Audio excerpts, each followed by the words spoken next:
Hey guys, so for this tutorial, I'm going to show you how to create a product mockup here in Canva.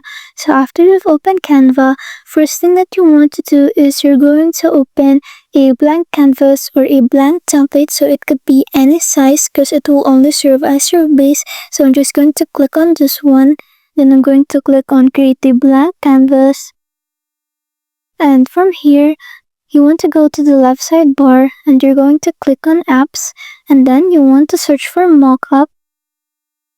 Then you want to click on the first app, and from here you will see a lot of frames or a lot of templates that you can choose from. There are smartphones, there are prints, apparel, and many more. So just select one that works best for you. So I'm just going to click on this one.